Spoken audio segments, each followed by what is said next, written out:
لە ناوچەیەکی ئاشکرانەکراو لە باکووری عێراق هێزەکانی ئاسایشی کوردی ژمارەیەک چەکداری داعشیان دەست بەسەر کردووە. عومەر کە ناوی ڕاستەقینەی خۆی نێزستانی پێشوو دەستگیر کرا. ئەمەش دوای ئەوەی بۆ چەند مانگێک کاری لەگەڵ داعشدا کرد. ناوبراو هەڵهات و خۆی ڕادستی هێزەکانی ئاسایشی کوردی لە شاری کەرکووک کرد.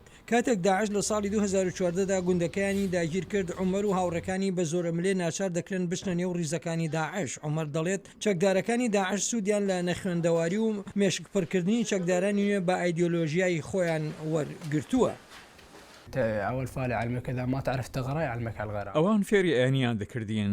ئەگەر نەخوێندەوار بۆیتایە فێری خوێندنەوە و نووسینیان دەکردیت، ئەگەر دەزیت بکردایە دەستی ڕاستیان دەبڕیتەوە، ئەگەر پیاوێکی خاوەن خێزان زنای بکردایە هەتا ڕۆحی دەسپارت بەردباران دەکرا. ئەگەر ئەو پیاوە هاوسەری نەبوایە سەجڵ دەیان لێدەدا.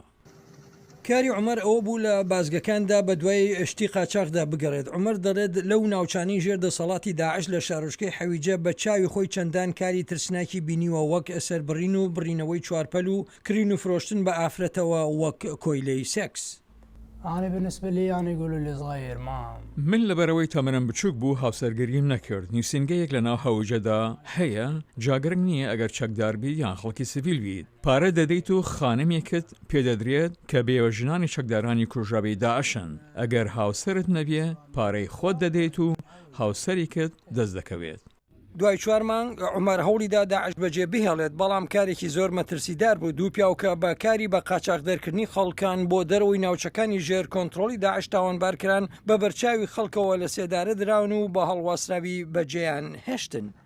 ولمن عاد ورا 4 أشهر. دوای 4 مانگ وازم لە کارکردن لەگەڵ داعشینا، بەڵام ئەوان هاتنە سەر ماڵەکەم و هەڕەشیان لێکردم و پیان گوتم دەبێت بگەڕێتەوە ڕێزەکانمان. ئەگەر واز لە داعش بێنیت دێنە سرت بۆ ماڵەوە و دوو بژاردێت دەخەنە بەردەم، یان پەیوەندیان پێوە دەکەیتەوە یان دەتکوژن. بە یارمەتی باوکی عومەر توانی بۆ ناوچەی ژێر کۆنتترۆلی هێزە کوردیەکان هەڵبێت، لەوێ لەلایەن هێزەکانی ئاسایشەوە دەستگیر کرا. لە ئێستادا عومەر چاوەڕوانی ڕۆژی دادگاییکردنەکەیەتی لە کوردستانی عێراق. هیوا دەخوازێت کوردەکان میهرەبانتر بن لە میلیتانانی داعش، ئەوەی ڕۆژێک لە ڕۆژان چەکداریان بوو. سمکۆ عەزیز، دەنگی ئەمریکا.